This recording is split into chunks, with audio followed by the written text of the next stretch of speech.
So prosecuting. It's prosecuting. So she's happy. He's happy. Gary, how you doing? People. Do before the next meeting. Good holiday? Sure. Yeah, well, Yeah, so it's kind of low key. yeah.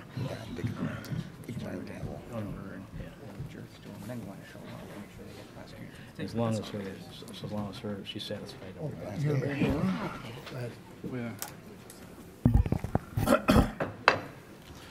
Good evening. This is the combined pre-council and council meeting for the City of Joliet for July 5th, 2017. The meeting is chaired by Mayor Bob Odekirk. The invocation tonight will be given by Reverend Kurt Hoover of Messiah Lutheran Church, 40 Hobart Road in Joliet, after which he will lead us in the pledge to the flag. Please rise. Let us pray. Lord, we thank you for these servants who have been called to serve in sacrifices and time. And Lord, we pray that you would give us this day a sense of fulfillment in that work that we do. And that you would give us our daily bread for all that we do this evening. That we may have our daily bread just for this meeting. That we may have all that we need, the patience, commitment, presence. Lord, that we may hear each other and do the work that you've given us to do. Lord, fill us with your Holy Spirit and keep us mindful that this material world, as it fades more and more, that there is a spiritual world that is increasing all the more. In Jesus' name, amen. Amen. Let us recite the pledge. I pledge allegiance to the flag of the United States of America, and to the republic for which it stands, one nation, under God, indivisible, with liberty and justice for all. Good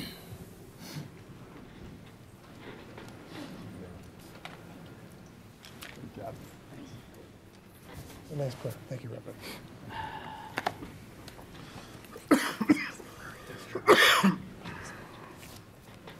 We'll begin with roll call. Mayor Odekirk. Here. Councilman Dickinson. Here. Councilwoman Gavin. Here. Councilman Girl. Here. Councilman Hugg. Here. Councilman Morris. Here. Councilman Mudrin. Here. Councilwoman Quillman. Here. Councilman Turk. Here. First on the agenda under Mayor is Mayor Odekirk appointments. None this evening. Next, we have representatives from the Joliet Housing Authority here to address the mayor and council. Ask and you shall receive. Huh?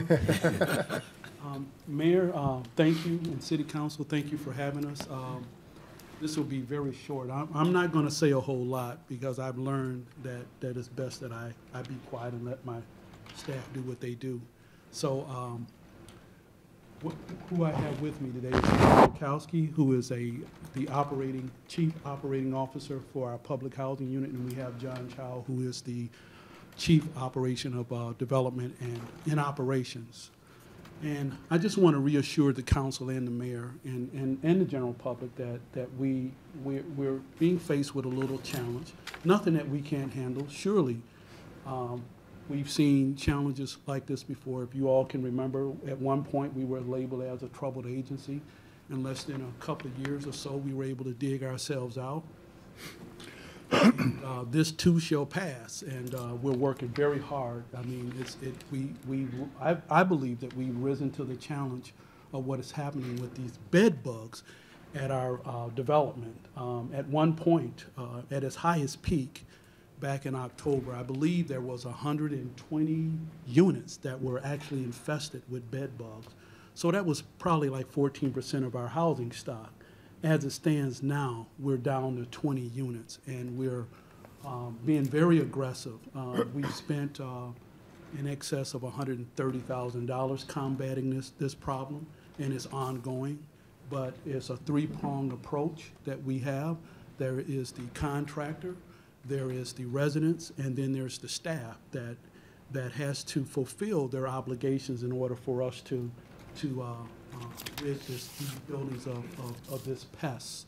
So without further ado, I'm going to let Mark Jakowski come up and go through what has happened and what we're doing. Okay? Thank you. Hello, everyone. I don't think it's news to anyone that bedbug infestation is common across the United States. It's not just in public housing or this public housing in this city.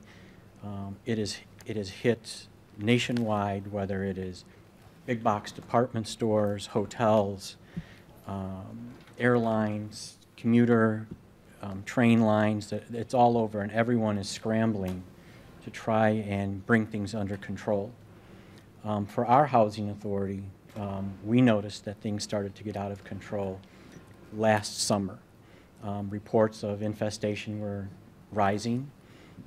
We had a contractor on hand that was attempting to eradicate the bed bugs from our high-rise and from our family site. And we found that we needed to go to a different contractor. So we hired a different contractor with some different credentials. They take a three-pronged approach. It's us, the contractor, and the residents as partners in trying to eradicate them from our units. What we did is we published a letter to all of our residents, and eventually it became a news release in January to the Herald News that we are in the process of battling bed bugs. And in that news release and the information that was shared with our residents was what we were going to be doing and how this three-prong approach was going to work.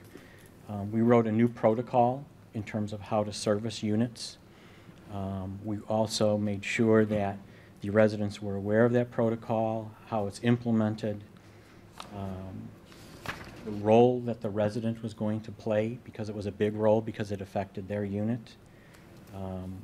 And then we also found that we are dealing with a population of a big population of elderly and disabled households who may not have the resources, whether it be family resources or friends or social service agencies, that are capable of helping them to comply with the protocol, which basically calls for bagging things in their unit, heating them if they're clothing up to a certain degree in a dryer, repacking them in new bags, and living out of the bags for about a 2 to 3 week period while we progressively treat the unit every 7 days and eventually clear it.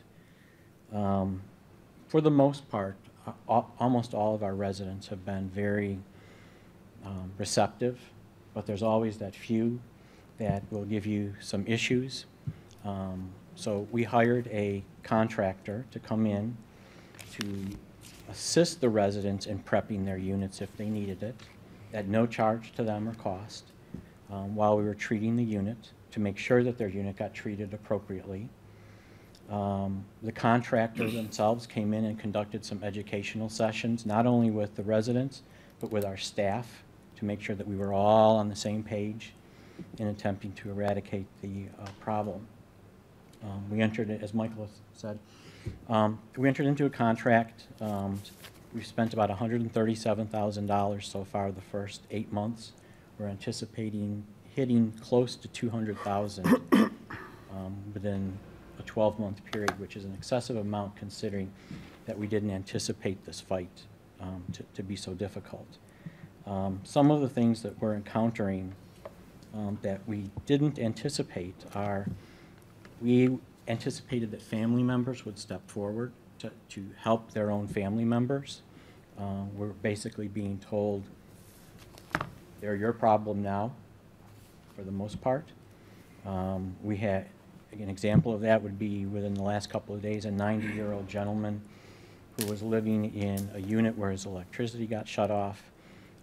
He's now under care, and the household family members have only appeared because they realized that when he's going to be released from the hospital, that he either comes back to the unit or he comes to live with them.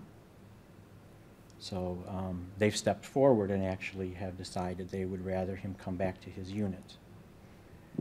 The other thing is we get false reporting that goes on. A lot of people kind of jump on the bandwagon when it starts. Especially at the elderly high-rise, people chatter and talk in the lobby areas. And the first thing you notice is this scratch is a bed bug bite. This is a bed bug bite. We've had residents who have been interviewed by the newspapers. Of the 3 that I can think of, 2 of them cleared. There were no bed bugs, no sign of any type of insect infestation in the units. But those 2 residents had some issues that are confidential that we cannot tell you about because it's confidential with their file. But for some reason, they decided to go public with something that really wasn't accurate, and it created, unfortunately, a firestorm in one of our buildings where everybody thought that the whole building was infested and we were doing absolutely nothing, which was quite the contrary. We've had units where we've gone in and normally we'll hit them with chemical. If they don't respond, we'll bring in a super heater that will heat up the unit to 100 degrees to draw the bed bugs out, because actually they're looking for a feeding source, and 98.6 is roughly your body temperature, so they're going to come out looking for food, which is us. Then we will raise the temperature up to about 130 degrees to basically dry them out or incinerate them and clear the unit that way. We've had couple of units where we've had to do that 2 or 3 times, where the resident hasn't been overly compliant with us. One unit was treated 3 times. All of a sudden, this chair appears out of nowhere. No one's taking responsibility for how this chair got into the unit.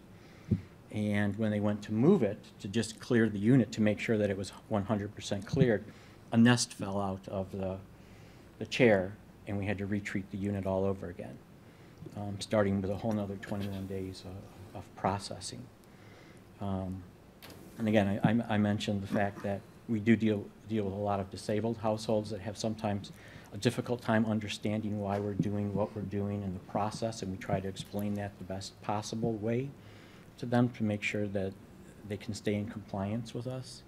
For those that are not in compliance, HUD, for some reason, has decided this type of infestation is a non-terminable offense under the lease because it's such a common problem throughout the United States. However, we view it as a health and safety issue. So what we do is we work with the resident as much as humanly possible, giving them all kinds of chances, staff working with them, trying to get outside providers to come in to help them, family members. If they still remain non-compliant, then we pursue termination under the lease for creation of a health and safety hazard, because they not only infect their unit, but they infect what we call the clover leaf, which is above, below, left and right, and across the hall. And that's how we treat those units when we become aware that there's an infestation. So far, we've only had 1 house to challenge us to get it to the court level, and they eventually complied, which we're grateful for because it started to run into other units.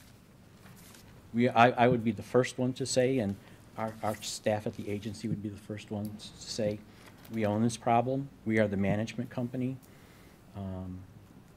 While we don't provide bed bugs to people, they're coming into the building somehow. They're getting in there, whether it be family, friends, residents, boxes. A big one is used furniture. Another one is used clothing that's coming in. We've asked our residents, please not to bring those in. Some of them still elect to do that. But we do try to work with them and make the transition as clean as possible to try and get that problem eradicated. As Michael indicated, we knew that we had about 120 units that were infested at one time for an outbreak. We actually brought it down to 0, and then it's slightly ticked up again. And I think it's mainly because we have such a transient population. We average about 200 vacancies a year, so we're getting 200 new residents in. They're all coming in with different family members and friends and different circumstances. And so that number rises to roughly 10, 15, 20 we're at right now. but of those 20, 15 have been treated or are under treatment, and we're working with the other 5 now to make sure that they comply. So I just wanted to share that information with you to let you know that we are extremely concerned about it. This is a nationwide problem, and we're trying our best to bring our properties up to line because we don't want to see it travel anywhere else. Well, thank you for the update. Okay. Thank you.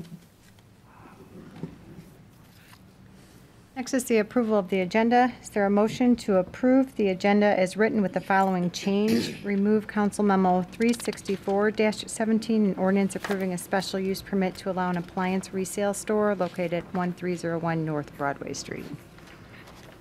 Mayor, is that being tabled, or is it coming back another time, or? I'll defer to the city manager. We will probably come back next meeting. So is there a motion to approve the consent, or approve the agenda as written with the removal of Council Memo 364-17? So moved. Second. The motion is seconded to approve. Councilman Dickinson? Aye. Councilwoman Gavin? Aye. Councilman Girl? Aye. Councilman Hug? Aye. Councilman Morris? Aye. Councilman Mudrin? Aye. Councilwoman Quillman? Aye. Councilman Turk. Aye. Next is citizens to be heard on agenda items. Is there anyone present that would like to speak on an agenda item this evening?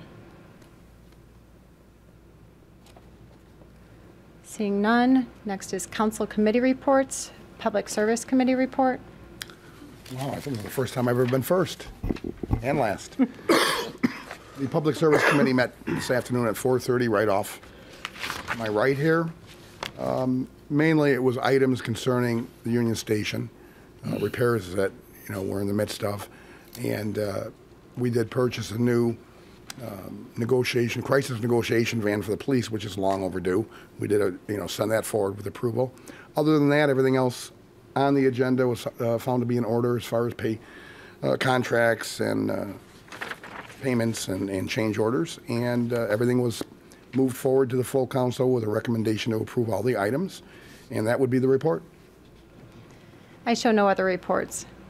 Under consent agenda, approval of the minutes. It's recommended the minutes of the pre-council meeting held on June 19th and the minutes of the regular meeting held on June 20th, 2017 stand approved as recorded. Council Memo 353-17, regular payroll for May 12th through May 25th, 2017, $3,211,919.10. It's recommended said regular payroll be approved. And Council Memo 354-17, position vacancies and job descriptions. It's recommended the city manager be authorized to fill 1 maintenance foreman 2 position in the Public Utilities Department sewer field crew, 1 latent fingerprint examiner position in the Police Department, 1 application support analyst position in the IT Department, 1 service desk coordinator position in the IT Department, and any subsequent vacancies that may occur. In addition, it's recommended to approve the job descriptions for latent fingerprint examiner and service desk coordinator positions. Is there a motion to approve said consent agenda items? So moved. Second. Been motion and seconded to approve. Councilwoman Gavin? Aye. Councilman Girl? Aye. Councilman Hug? Aye. Councilman Morris? Aye. Councilman Mudrin? Aye. Councilwoman Quillman? Aye. Councilman Turk? Aye.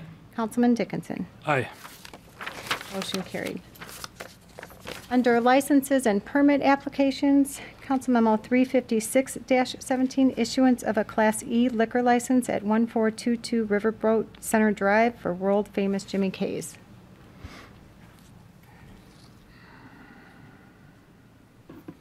Mayor, City Council. First is Council Member 356-17. Public hearing was held on June 14th, 2017 at 9 a.m. for a new Class E license. The applicant is Riverboat Corporation, Demetrius Kalinsis, DBA World Famous Jimmy K's. The licensee is located at 1422 Riverboat Center Drive. No persons appeared in opposition, no outstanding money owed to the city. Police, building, and fire department have no issues. Based on the facts of the hearing, the Liquor Commission is recommending approval. Next is Council Memo 357-17. Public hearing was held on June 14, 2017 at 10 a.m. for a request for a transfer of a Class B license. The applicant is Cutting Edge Catering and Events, Tony Ulatowski, DBA George's, 174 Will County, Carpenters Hall. Location is 1407 Essington Road. No persons appeared in opposition. There are no outstanding monies owed to the city. Building, police, and fire department have no issues. Based on the facts and the facts of the hearing, the Liquor Commission is recommending approval. Lastly is Council Amendment 358-17. A public hearing was held on June 14, 2017 at 10:30 a.m. Request for a Class B transfer. The applicant is Cutting Edge Catering and Events, DBA Barber and Overton Horticultural Center, with location at 227 Gallagher Road. No persons appeared in opposition. No outstanding monies owed to the city. The police, fire, and building departments have no issue. And based on the facts and the facts of the hearing, the Liquor Commission is recommending approval. Any questions? Thank you. Thank you. Okay, first is Council Memo 356-17, issuance of a Class E liquor license at 1422 Riverboat Center Drive, World Famous Jimmy K's. Is there a motion to approve the permit? So moved. Second. Been motioned and seconded to approve. Councilman Girl, Aye. Councilman Hug, Aye. Councilman Morris, Aye. Councilman Mudrin, Aye. Councilwoman Coleman, Aye. Councilman Turk, Aye. Councilman Dickinson, Aye. Councilwoman Gavin. Aye. Motion carried. Council Memo 357-17, transfer of a Class B liquor license at 1407 Essington Road, George's 174, Will County Carpenters Union Hall. Is there a motion to approve the transfer of a Class B liquor license? So moved. Second. It's been motioned and seconded to approve. Councilman Hug, Aye. Councilman Morris, Aye. Councilman Mudrin, Aye. Councilwoman Coleman, Aye. Councilman Turk, Aye. Councilman Dickinson, Aye. Councilwoman Gavin, Aye. Councilman Girl. Aye. Motion carried. Council Memo 358-17, issuance of a Class B liquor license at 227 Gauger Road, Barber and Oberwortman Horticultural Center. Is there a motion to approve the issuance of a Class B liquor license? So moved. Second. It's been motioned and seconded to approve. Councilman Morris, Aye. Councilman Mudrin, Aye. Councilwoman Coleman, Aye. Councilman Turk, Aye. Councilman Dickinson, Aye. Councilwoman Gavin, Aye. Councilman Girl, Aye. Councilman Hug. Aye. Motion carried. Next, under ordinances, Council Memo 360-17, ordinances for Ketone Business Center subdivision. This includes an ordinance approving a vacation of Ketone Business Center subdivision, an ordinance approving a revised preliminary plat of Ketone Business Center subdivision, an ordinance approving a final plat of Ketone Business Center subdivision, Unit 1, and an ordinance approving a recording plat of Ketone Business Center subdivision, Unit 1. Mayor? The preliminary, final, and recording plat were all approved in June of 2016. So the vacation and subsequent recording of a revised preliminary, final, and recording plat will allow the creation of a 3-lot industrial subdivision. So Lot 1 is a proposed 1.25 million square foot warehouse. Lot 2, 35.5 acres, but there's no future user as of yet. And Lot 3 will remain 154.3 acres, which, just so you know, it still includes the future dedication of the proposed Des Plaines River Bridge. Is there a motion to approve said ordinances? So moved. Second. It's been motioned and seconded to approve. Councilman Mudrin, Aye. Councilwoman Coleman, Aye. Councilman Turk, Aye. Councilman Dickinson, Aye. Councilwoman Gavin, Aye. Councilman Girl, Aye. Councilman Hug, Aye. Councilman Morris. Aye. Motion carried. Council Memo 361-17 is an ordinance approving a reclassification of 415 Bridge Street from R2 Single Family Residential to R3 1 and 2 Family Residential zoning. So moved. Second. Did you want to elaborate one? Mary, I'd like to hear what our city manager has to say. So Mayor, what happened in this, the property was apparently mistakenly zoned single-family approximately 20 years ago when it was still a 2-unit, and the property had been a 2-unit for at least 60 years. So this is a correction by the new property owner to bring the zoning into compliance with the existing use. Plan Commission did recommend the reclassification, and minutes do not indicate any opposition at the Plan Commission meeting. There was a motion, and it was seconded to approve Council Memo 361-17. Councilwoman Coleman, Aye. Councilman Turk, Aye. Councilman Dickinson, Aye. Councilwoman Gavin, Aye. Councilman Girl, Aye. Councilman Hug, Aye. Councilman Morris, Aye. Councilman Mudrin. Aye. Motion carried. Council Memo 362-17 is an ordinance approving a variation of use to allow a beauty salon, a B1 neighborhood business use within an R3 1 and 2 family residential zoning district located at 931 North Broadway Street. Mayor? So this property consists of a 1,520 square foot, two-story structure with a commercial storefront and rear apartment on the main floor and two upper apartments on the top floor. In the 1990s, there was a trophy store and the commercial storefront, and then subsequently a beauty salon. So after receiving public comment, and there was some public comment on this particular matter, the zoning board recommended approval with a couple of conditions, 3 conditions actually, that they have 10 paved off-street parking spaces, and 5 would be dedicated to the apartments, and 5 would be dedicated to for the beauty salon, and then a rehearing and revocation of the variation if declared a public nuisance. So is there a motion to approve the ordinance with the following conditions? The property owner shall maintain 10 paved off-street parking spaces, 5 off-street parking spaces be designated and signed for the apartments, and 5 of the off-street parking spaces be designated and signed for the beauty salon. And should the property be declared a public nuisance, it shall be subject to a rehearing and a possible revocation for the variation of use. So moved. Second. Been motion and seconded to approve. Councilman Turk. Aye. Councilman Dickinson. Aye. Councilwoman Gavin. Aye. Councilman Girl. Aye. Councilman Hug. Aye. Councilman Morris. Aye. Councilman Mudrin. Aye. Councilwoman Quillman. No. Motion carried 7-1. Council Memo 363-17, an ordinance approving a special use permit to allow the addition of 35 apartment units within a B2 Central Business Zoning District located at 66 to 74 North Chicago Street and 76 North Chicago Street. Mayor? The petitioner, Mike Petrie, who I believe is also present, if there's any questions. So maybe he can sum it up for us. Good evening. I think most of you are fairly aware of the project. There's 2 buildings. There'll be 32 apartments in the 5-story building, 3 apartments in the 3-story building next to it. So we're working on the development agreement. Steve and I met this afternoon and continue to make progress. I think the only small noteworthy thing that came up with the zoning board was they had requested that we put into the zoning that we use the neighborhood policing renter check system. I think that they have run into a lot of issues in other areas of the city. I really didn't say much at the time because I figured it really wasn't the time to probably bring that in front of you all, but I probably don't want to try to tie myself into that because these are a little bit more upscale, and I don't want to tie myself into a bureaucratic process. I run my own background checks and have a lot of success and haven't ever entered into any abatement situations with the city in 12 years with my 9 buildings, so I would hope that I continue to do a good job and not have to have that sort of system. Thanks, Mike. Thanks. Any questions? So are we going to remove that part of Is the it in the ordinance? ordinance? It's in here.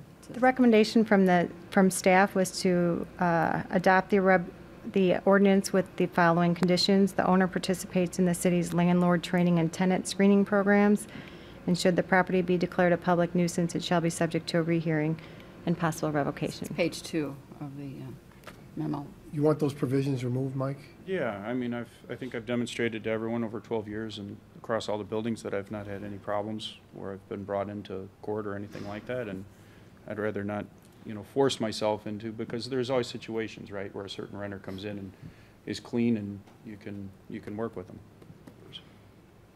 I would so move with those 2 items removed. Second. Been motion Yes. Just so you know, if there are any issues, then he will be brought in and placed in, so. It's on him. Exactly.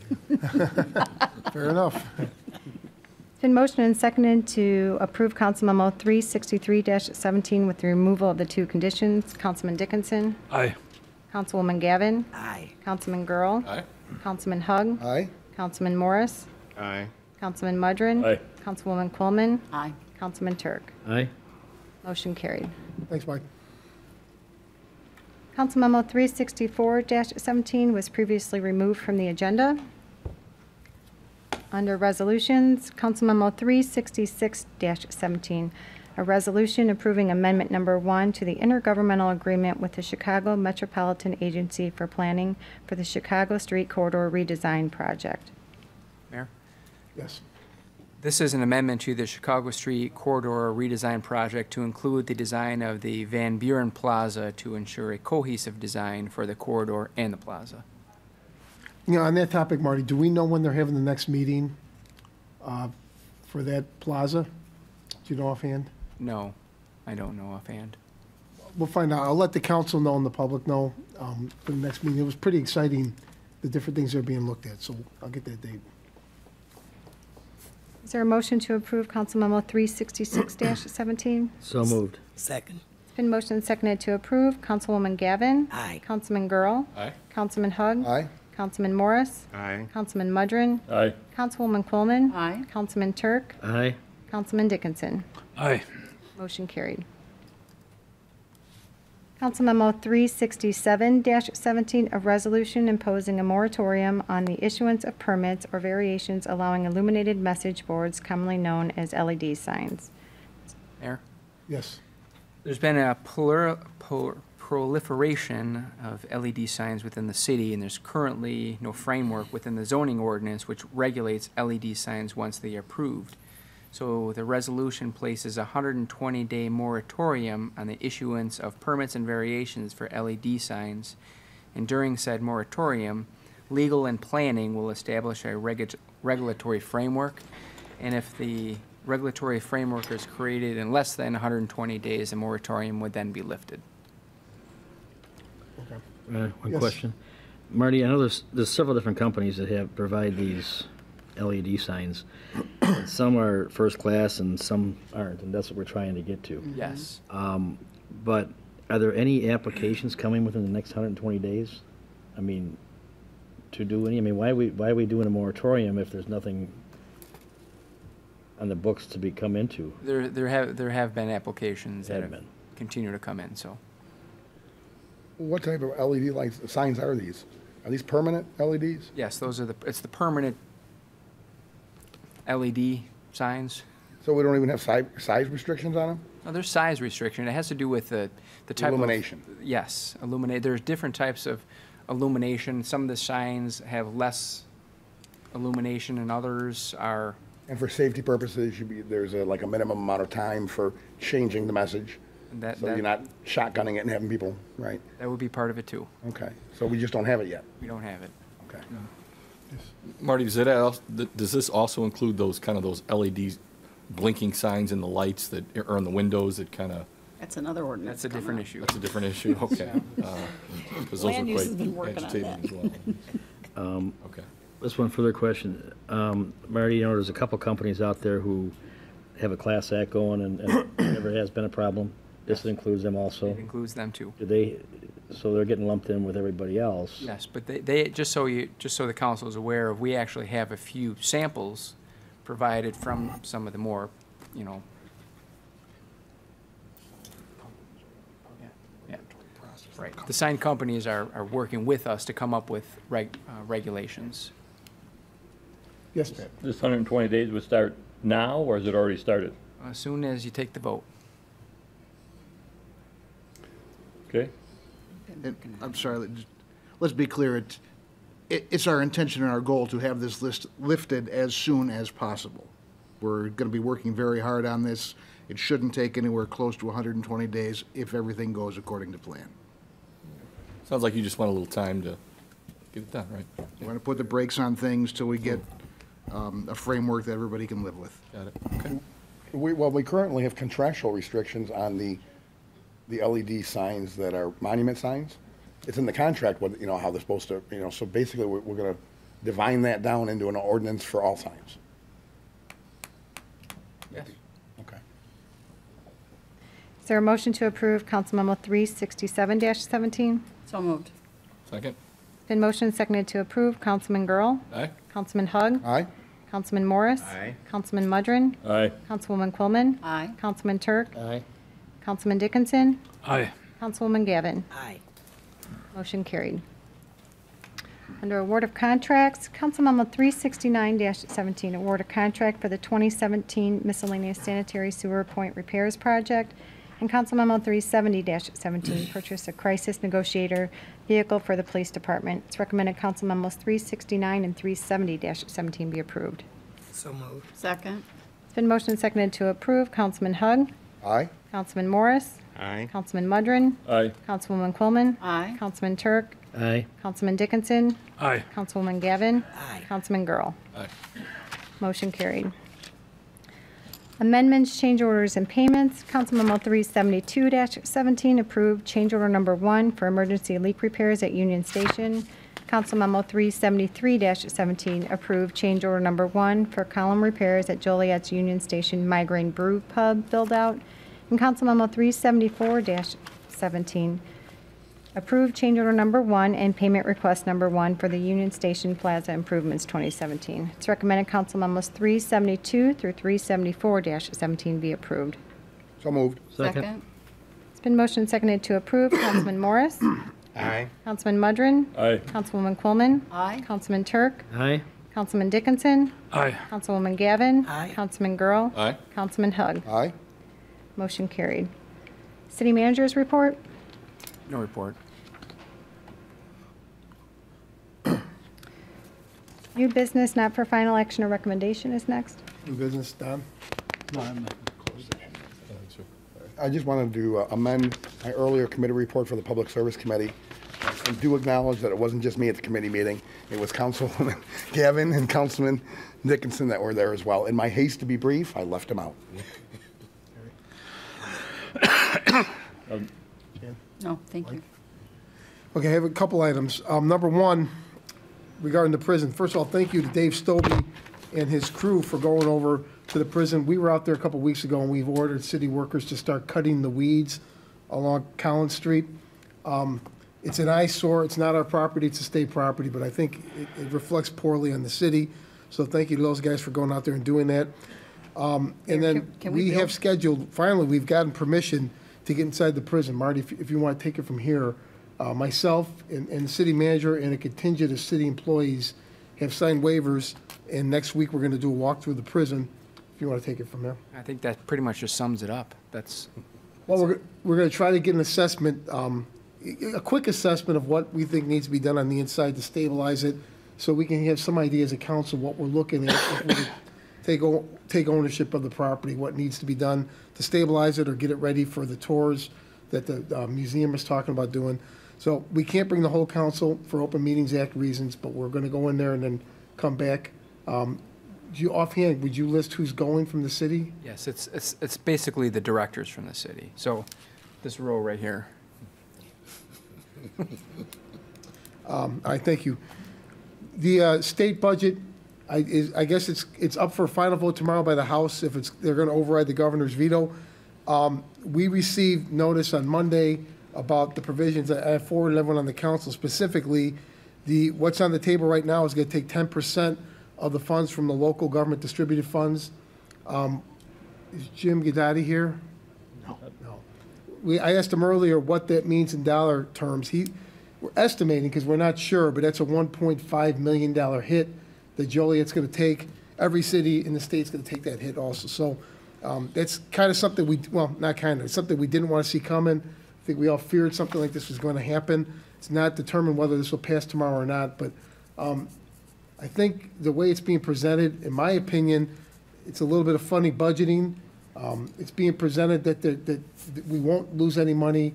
They're counting November, December from last year in, but it's a 10% decrease. I don't think there's any way around it. We're going to lose 10% of money that's due to us that's coming. So it's unfortunate, and I think, Marty, if you could keep us updated as this unfolds. Again, there was some confusion, even amongst some of the elected officials I talked to and other mayors about what this really means, but that's our best guess, unless you want to correct what I'm saying. No, I tried to get some further clarification from the Municipal League representatives, and it was the same thing. When is this going to impact the city? And no one seems to know that answer just yet.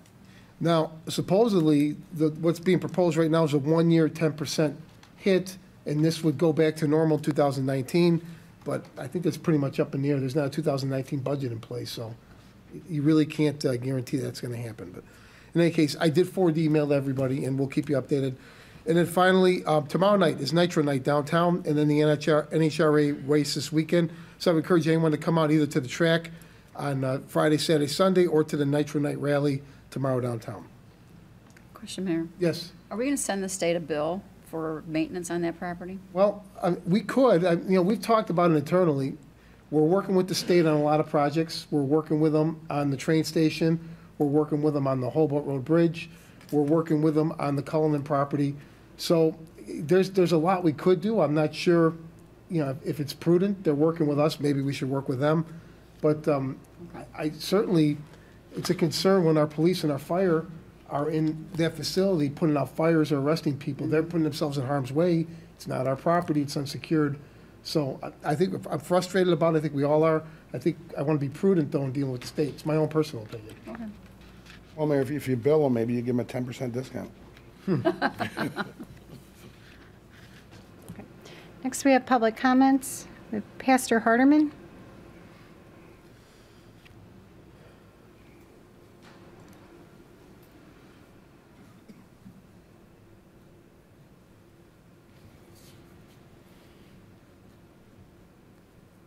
To the mayor, to the council. Again, my name is Pastor Margie Hardeman, and I'm interested, I spoke with the mayor, and I'm interested in a school that's vacant on 100 McDowell. And I got a chance to look inside of the building, and there are a lot of programs that I want to implement in the building for homeless people, homeless children, troubled teenagers, homeless women, and that's just a vision that the Lord had given me, and I want to make that come into manifestation. But first of all, I would like to say I wanted to give respect to the mayor, to let him know what I want to try to do. There's no need in me trying to do something and not letting the head know what I want to do. And I always say, if you've never been burnt with hot grease, then you don't know how it feels. But I've been burnt with hot grease, and I can tell you exactly how excruciating the pain is. And if you've never been homeless, you don't know how these homeless people feel. I've been homeless. I've been so down until the only way I could look was up.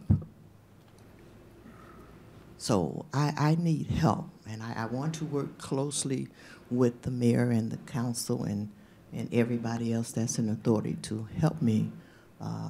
I want to know how to do first things first so we can make this program work.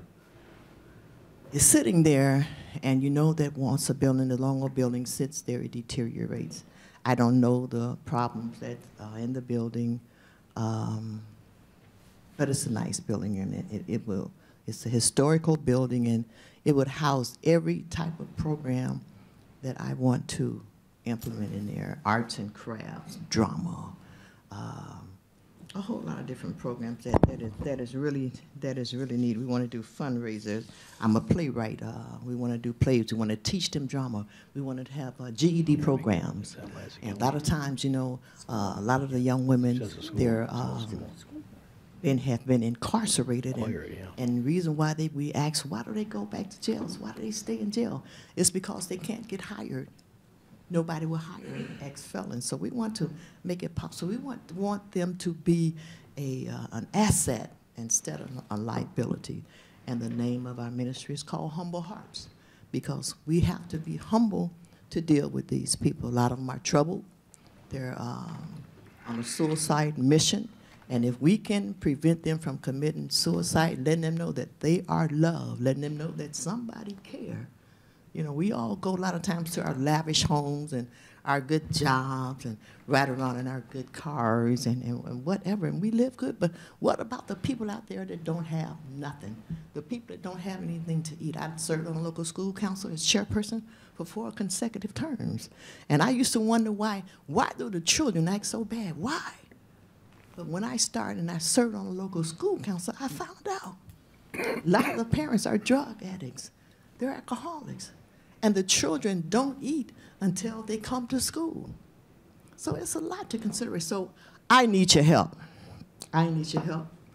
And if it's for me, God blesses me with the school, I want to work closely with the committee, the council, the mayor, and let's make these things work. Because Joliet, a lot of stations, a lot of cities need it.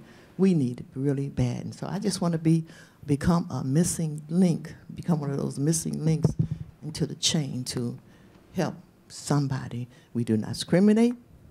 We want to serve everybody that need help, food pantry. I mean, it's just a lot. So I just need your help, you know, and I need sponsors, and if you don't, you know, just direct me. I'm humble enough. Direct me into the right place where I can say, well, I think you need to go here. I think you need to go there. I think you need to contact this person. And another thing, I was hoping that maybe we can put some fire up under the people that owns this school. They're out of state. The bank owns it, but they're not in Illinois. So if we could put some fire up on these people, I mean, it's just sitting there going to waste. Let me in there. I mean, they're not asking a whole lot for the building, but let me in there. If you let me in there, I'll prove myself to you. I already have people lined up to help me make these things work. Police officers, they would say they would donate time, you know, for security. I mean, I have people lined up. So help me, please help me to help somebody else. And I want to thank you for your time. Thank you. Is there anyone else that would like to speak under public comments? Next, we have mayor and council comments.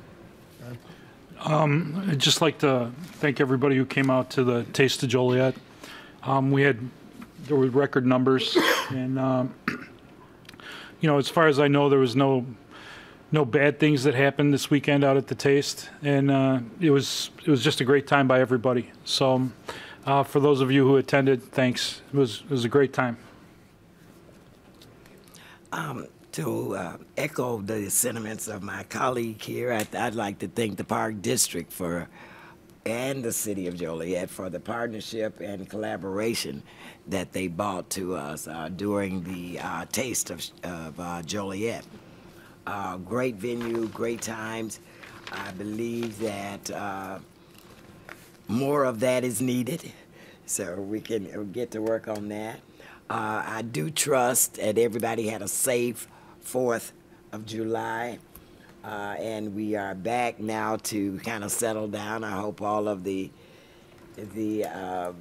fireworks are over, and we can kind of settle down. Every little puppy I know in town is probably relieving themselves now because it's quiet. So I just wanted to say that, Mayor. Thank you for that opportunity. Nothing, Larry.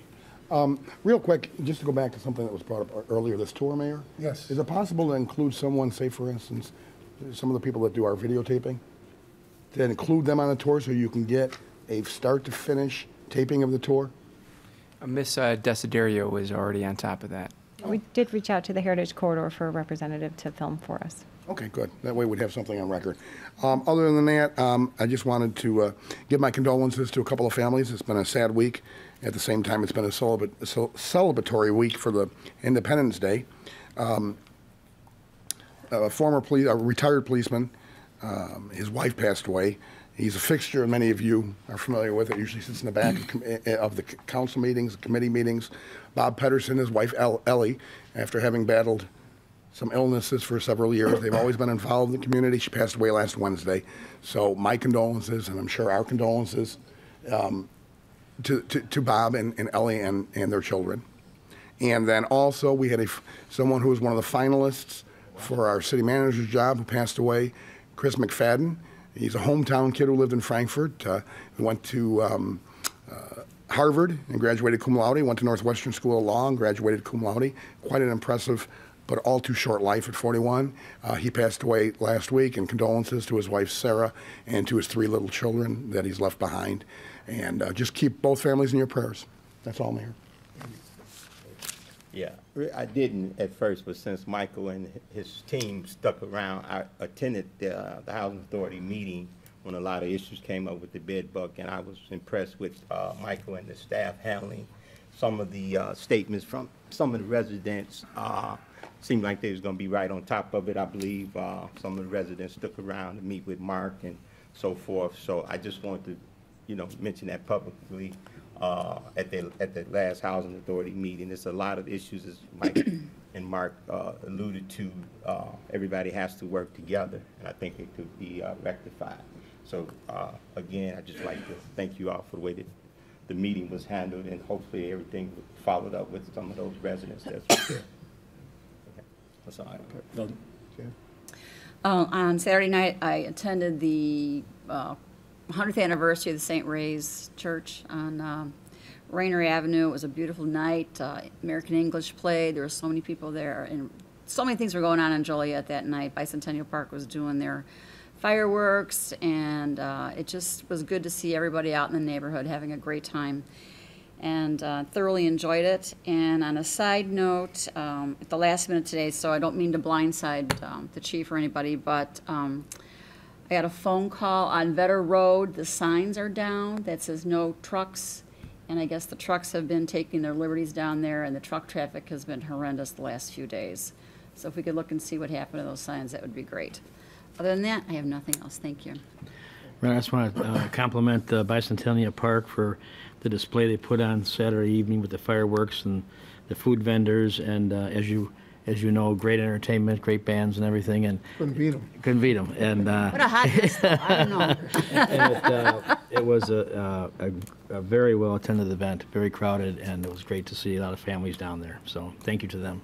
Thank you. Yeah, I also want to congratulate By Park for July 1st, the fireworks, and then the stadium last night for the fireworks. Two great events. And thanks to the staff of By Park, and Mike, you're the liaison, but for bringing that back. The fireworks there are really well received, so I'm glad that they brought them back. I do want to congratulate Jim Rolfe. He was named the Boy Scout Man of the Year at a banquet a couple weeks ago. Thank you, Jim. He's a great Joliet resident and a leader here in our city. I also want to thank the Park District and congratulate them for the Taste of Joliet. I'm hearing about 55,000 people attended the Taste. It was a record event. There were very few events, but thank you to our first responders that were out there all weekend. It was a great event for our city and city council. I think each and every one of you were there, so thank you for participating. Last week, the Chamber of Commerce invited me to do a breakfast speech, which I gave. Councilman Girl, you were there. Councilman Mudron, you were there. Thank you, Chamber. This is a short 20-minute speech, just kind of giving an update of some of the economic development that's happening in the city. I would also like to express my condolences to the family of Ellie Pedersen, the family of Chris McFadden, and also the family of Kathy Green. She worked for the Park District. She was the Director of Special Needs and Services for the Rec Center. They will all be missed, so thank you. Great job to St. Ray's again this weekend. That was a great event out at St. Ray's Saturday and Sunday. And then finally, I want to wish a happy retirement to Sue Randich, who was my secretary. I think we all know Sue. The transition was seamless, and Sue was a big part of it, helping me get my feet wet as a mayor. So Sue worked hard. She was here at 7:30 every morning. I don't think people realize that. But she's earned her retirement. I hope she has a happy retirement. That's all I have. I did receive a request for closed session. So is there a motion to go into closed session to discuss personnel, collective bargaining, land acquisition or conveyance, pending or threatened litigation, after which the meeting will be adjourned? So moved. Second. Been motioned and seconded to approve. Councilman Mudron. Aye. Councilwoman Coleman. Aye. Councilman Turk. Aye. Councilman Dickinson. Aye. Councilwoman Gavin. Aye. Councilman Girl. Aye. Councilman Hug. Aye. Councilman Morris. Aye. Motion carried.